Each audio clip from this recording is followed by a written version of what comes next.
میرے پاس امور جہاں کا تجربہ ہے، اور تو اور میرے باپ نے مجھے اپنی زندگی میں ہی بلاد شام اور شرقیہ کا منتظم بنا دیا تھا۔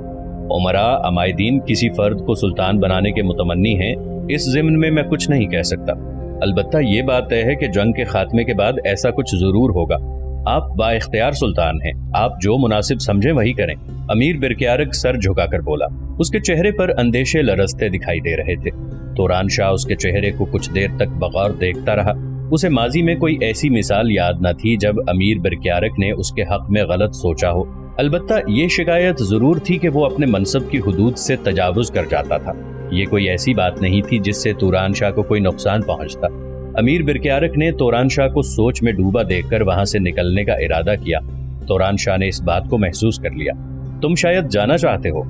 میرا خیال ہے کہ میں نے اپنی بات مکمل کر لی ہے۔ اب آپ کو آرام کرنا چاہیے تاکہ صبح کے لیے تازہ دم ہو سکیں۔ تم شاید مجھے کوئی مشورہ دینا چاہتے تھے؟ میں آپ کے حکم کا منتظر ہوں۔ ممکن ہے کہ جیسا تم نے بیان کیا ہے ویسا ہی کوئی کھیل میرے ساتھ رچایا جا رہا ہو۔ ایسے حالات میں کوئی نیا تجربہ کرنے کا خواہش مند نہیں ہوں۔ تم بتاؤ ان حالات میں مجھے کیا قدم اٹھانا چاہیے؟ میرے خیال میں آپ کو ایسے عمرا سے تعلق مضبوط بنانا چاہیے جو تہہ دل سے آپ کے وفادار اور خیر خواہ ہوں۔ کچھ حریص عمرا کو داد و دہش کے ذریعے قابو میں رکھا جا سکتا ہے۔ ٹھیک ہے، میں سمجھ گیا ہوں کہ مجھے کیا کرنا ہوگا۔ تم اب جانا چاہو تو جا سکتے ہو۔ توران شاہ نے سوچتے ہوئے کہا۔ امیر برکیارک اپنی بات مکمل کر چکا تھا۔ وہ جس مقصد کے لیے آیا تھا وہ پورا ہو چکا تھا۔ وہ ان عمائدین سلطنت کو کمزور کرنا چاہتا تھا جو انتظام سلطنت میں مضبوط خیال کیے جاتے تھے۔ اس کی نگاہ میں کمزور اور زر خرید عمائدین کے ساتھ حکومت کرنا آسان کام تھا۔ وہ اچھی طرح جانتا تھا کہ توران شاہ تو نام کا ہی سلطان ہوگا، اصل حکومت تو وہی کرے گا۔ اپنے اقتدار کو مضبوط بنانے کے لیے ضروری تھا کہ اپنے مخالفین کو پہلے مرحلے میں ہی کچل ڈالا جائے۔ توران شاہ امیر برکیارک کے عزائم سے بے خبر اپنے منصب سلطانی کو مضبوط بنانے کی منصوبہ بندی میں مصروف تھا۔ ادھر دوسری جانب مطیع الدین نیزے کے گھاؤ سے زمین پر گر پڑا تھا۔ اسے ان منگولوں کی بے وقوفی پر غصہ بھی آ رہا تھا۔ اگر وہ بے وقت نہ چیخ مارتے تو وہ اپنا دفاع عمدہ انداز میں جاری رکھتا اور کم از کم اس گھاؤ سے تو محفوظ رہ پاتا۔ قاضی سردار کے منگولوں کی طرف متوجہ ہونے نے اسے موقع فراہم کر دیا تھا کہ وہ اپنے جسم سے بہنے والے خون کو روکنے کا بندوبست کر سکے۔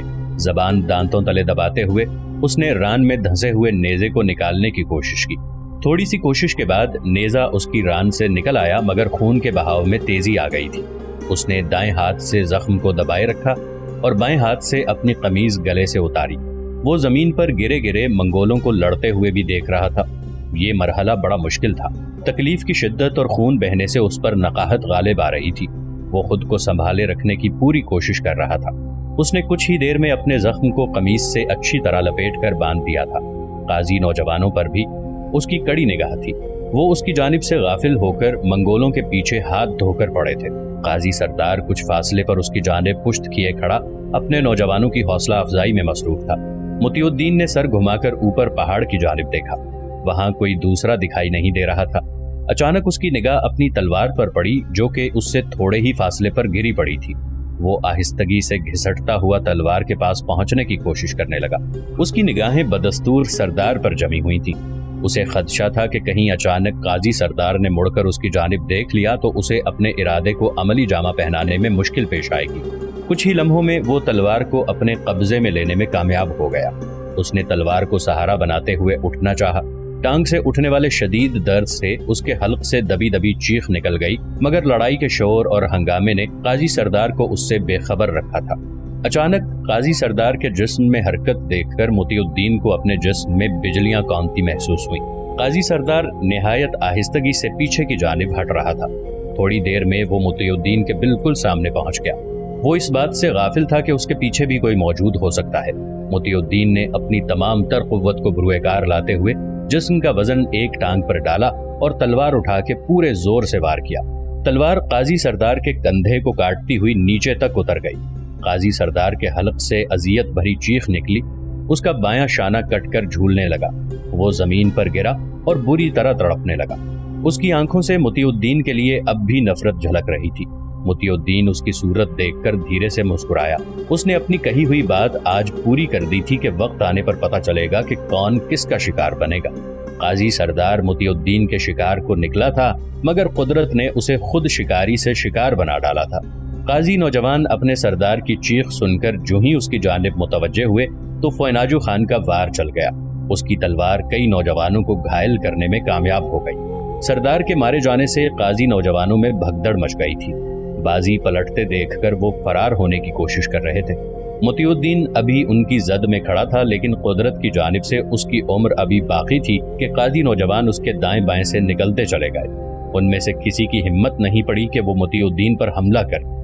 فوئناجو قریباً ہانپتا ہوا ان کے عقب میں بھاگ رہا تھا۔ جو ہی فوئناجو خان کا باپ مطیع الدین کے پاس پہنچا تو مطیع الدین اس کی باہوں میں جھول گیا۔ فوئناجو خان کا باپ اس سے کچھ پوچھنے کی کوشش کر رہا تھا، مگر مطیع الدین کی بے ہوشی کے باعث اس کا سوال ادھورا رہ گیا۔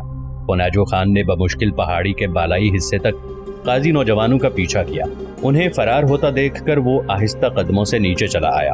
اجنبی کو اپنے باپ کی باہوں میں بے ہوش دیکھ کر اس نے برا سا منہ بنایا۔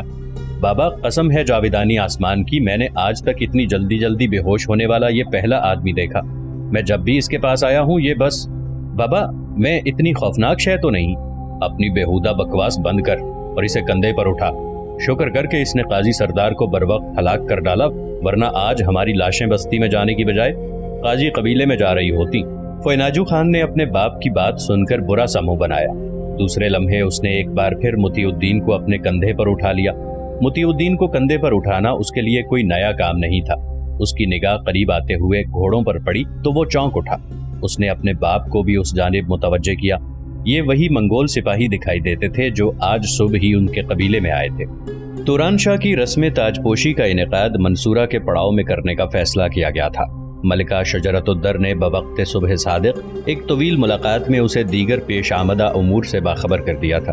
توران شاہ نے دبے لفظوں میں عمائدین کی رضامندی اور وفاداری کے ضمن میں استفسار کیا۔ ملکہ شجرت الدر نے تمام لوگوں کو سلطان نجم الدین ایوب کا وفادار قرار دیا۔ ملکہ شجرت الدر اس کے دل میں چھپے اندیشوں کو نہ بھانپ سکی، ورنہ عمائدین سلطنت کی طرف سے اس کے تمام شکوک و شبہات کا ازالہ کر دیتی۔ توران شاہ نے اپنے باپ کی تقلید کرتے ہوئے سفید ریشمی شاہی لباس زیب تن کیا، جس پر چمکدار نقرئی پٹیاں بنی ہوئی تھیں۔ وہ اپنے حفاظتی دستے کے جلو میں اپنے خیمے سے نکلا اور پڑاؤ کے وسط میں تیار کیے گئے چبوترے پر پہنچ گیا۔ اس کے دائیں جانب قاضی عز الدین اور بائیں جانب رئیس العساکر جاشنیکر ایبک موجود تھے۔ چبوترے پر لگائی گئی کرسیوں پر دیگر عمائدین اور امراء موجود تھے۔ قاضی عز الدین نے جب سب سے پہلے سلطان نجم الدین ایوب کے لیے فاتح خوانی کی، اس کے بعد اس نے مجلس انتخاب کا وہ فیصلہ سنایا جس میں متفقہ طور پر توران شاہ کو تخت بلاد مصر و شام کا خود مختار سلطان منتخب کیا گیا تھا۔ غیاث الدین توران شاہ کی سلطانی کے اعلان پر لشکر اسلامی میں تکبیر کے نعرے بلند ہونے لگے۔ توران شاہ نے اپنے خطاب میں نجم الدین ایوب کے سابقہ طرز عمل کو جاری رکھنے کے عزم کا اعادہ کیا اور تمام مسلمان حکمرانوں سے استدعا کی کہ وہ صلیبی لشکر کی مدد کرنے کی بجائے اپنے دین اسلام کی خدمت کو ترجیح دیں۔ علاوہ ازیں اس نے صلیبی لشکر کے خلاف جارحانہ جنگ کا بھی اعلان کیا۔ اس نے اپنے لیے الملک المعظم کا لقب اختیار کیا۔ ان معاملات سے فارغ ہو کر اس نے سابقہ امراء اور عمائدین کے عہدوں میں بھی تبدیلیاں کی۔ امیر برکیارک کو اپنا نائب السلطنت مقرر کرتے ہوئے اس نے چیدہ مناصب پر برجی ممالک کو مقرر کیا۔ برجی ممالک کی بڑی تعداد اس کے ساتھ حصن کیفا سے آئی تھی۔ جن امراء نے اسے اپنا سلطان منتخب کیا تھا ان میں سے قریباً 80% لوگوں کو ان کے عہدوں سے معزول کر دیا گیا تھا۔ ملکہ شجرت الدر سلطان توران شاہ کے ان اقدامات پر محض پہلو بدل کر رہ گئی۔ وہ اب امور سلطنت میں دخل اندازی نہیں کرنا چاہتی تھی، البتہ اس نے دبے الفاظ میں توران شاہ کے ان غیر متوقع فیصلوں کو غلط قرار دیا۔ برجی ممالک ایک عرصے سے عسکری معاملات میں پھنسے رہے تھے۔ توران شاہ کی اس عنایت پر وہ خوشی سے دیوانے دکھائی دے رہے تھے۔ بحری ممالک کافی عرصے سے سلطان نجم الدین ایوب کے ساتھ مختلف مقامات پر اپنی خدمت انجام دے رہے تھے، چنانچہ ان کے لیے یہ اعلان بے حد دل شکن تھا۔ توران شاہ اپنے اقتدار کو مضبوط بنانے کی فکر میں یہ بات بھول چکا تھا کہ سلطان نجم الدین ایوب نے ان امراء کو ان کی خاص صلاحیتوں کی بنا پر اعلیٰ عہدے سونپ رکھے تھے۔ توران شاہ کے خطاب اور اعلانات کے بعد اس کی عام بیعت کا سلسلہ شروع ہوا۔ بحری ممالک نے نہایت خاموشی سے اس کی بیعت کرتے ہوئے اپنے عہدے توران شاہ کے ساتھ آئے ہوئے برجی ممالک کے حوالے کر دیے۔ بیعت کا سلسلہ زیادہ وسیع نہیں کیا گیا تھا۔ دن کے پہلے پہر میں تمام امور کو نپٹا لیا گیا۔ اسی وقت شاہ لوئی نہم کی طرف سے سفارت پہنچی جس میں توران شاہ کو سلطان منتخب کیے جانے پر مبارکباد کے علاوہ آج کے دن میں جنگ نہ کرنے کا مجدہ بھی دیا گیا تھا۔ توران شاہ نے قاصد کو یہ پیغام دے کر واپس کر دیا کہ یہ معاملات ہمارے لیے ایسے ہی ہیں جیسے ایک وقت کا کھانا، تم اپنی افواج میدان میں اتارو، ہم انشاءاللہ آج ہی فیصلہ کر دیں گے کہ کون مارکے میں بازی لے جائے گا۔ قاصد نو منتخب سلطان کا پیغام لے کر واپس لوٹ گیا، لیکن شاہ لوئی نہم نے اس دن اپنی فوجیں میدان میں نہیں اتاری۔ شاید وہ یہ بات جانتا تھا کہ نئے سلطان کی موجودگی میں مسلمانوں کا جوش و جذبہ دیوانگی سے کم نہیں ہوگا۔ وہ تمام دن دیگر مصروفیات کی نظر ہو گیا۔ ادھر برقعی خان تیز رفتاری کا مظاہرہ کرتے ہوئے فیجی پہاڑی کے دامن میں پہنچ گیا تھا۔ اسے قاضی باشندے فرار ہوتے دکھائی دیے تو وہ یہ سمجھا کہ شاید منگول سپاہیوں کی آمد سے وہ خوفزدہ ہو کر میدان چھوڑ گئے ہیں۔ اسے اب جینانی دستے کا بھی انتظار تھا جو کافی قریب دکھائی دے رہا تھا۔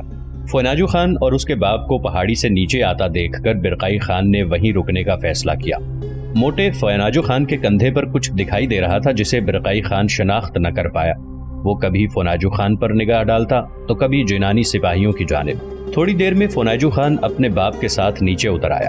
اس کے باپ نے برقعی خان کو سامنے پا کر تیزی سے زمین پر جھک کر تعظیم پیش کی۔ فوناجو خان نے اپنے باپ کی تقلید کرنا چاہی مگر برقعی خان نے اسے ہاتھ کے اشارے سے منع کر دیا۔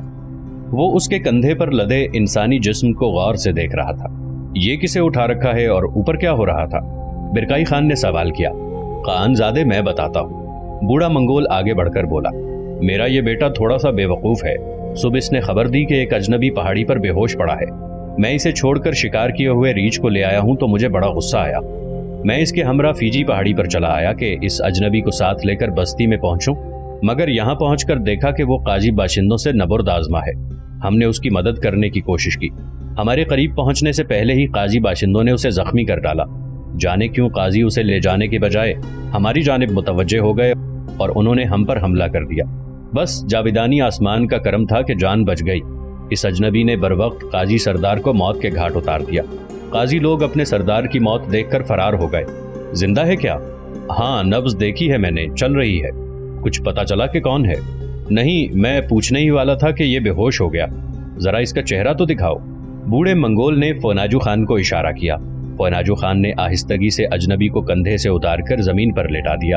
اس کے کپڑے خون سے سرخ ہو رہے تھے اور گردن ڈھلکی ہوئی تھی۔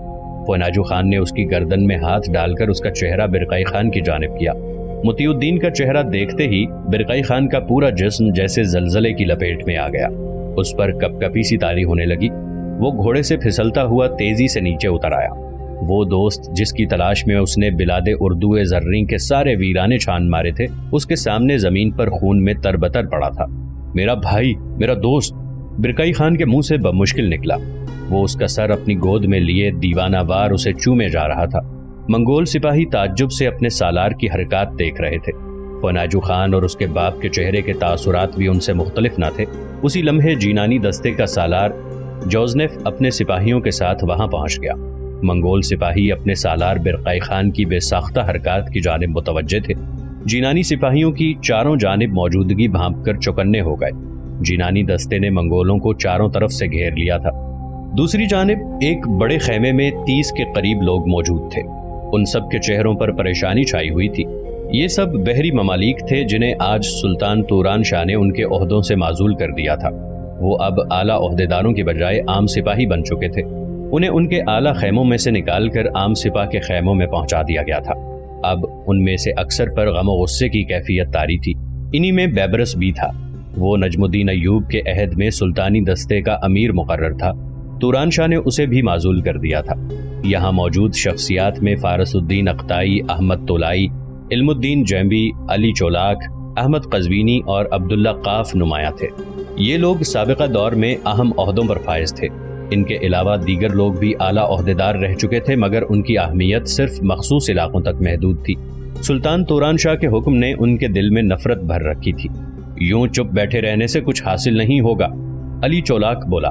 اب ہم کر بھی کیا سکتے ہیں؟ ایک امیر بے بسی کے عالم میں بولا۔ میں نے سوچ لیا ہے کہ ہمیں کیا کرنا ہوگا، فارس الدین اقطائی گمبھیر لہجے میں بولا۔ اس کی بات سن کر سب چونک پڑے۔ مجھے آپ سب لوگوں کی حمایت درکار ہے۔ میں جو سوچ رہا ہوں اس کی کامیابی رازداری اور مکمل اتحاد کے متقاضی ہے۔ مجھے امید ہے کہ آپ سب لوگ اپنے اپنے مناسب پر دوبارہ فائز ہونے کے خواہش مند ہوں گے۔ تم کھل کر بتاؤ، ہماری فکر نہ کرو، ہم سب ایک ہی کشتی کے سوار ہیں، ہماری منزل بھی ایک ہی ہے، جو ہونا تھا وہ تو ہو ہی چکا ہے۔ اب اگر یہ ناؤ بھی ڈوبے گی تو سب کا ایک ہی انجام ہوگا۔ احمد چولاک جلدی سے بولا۔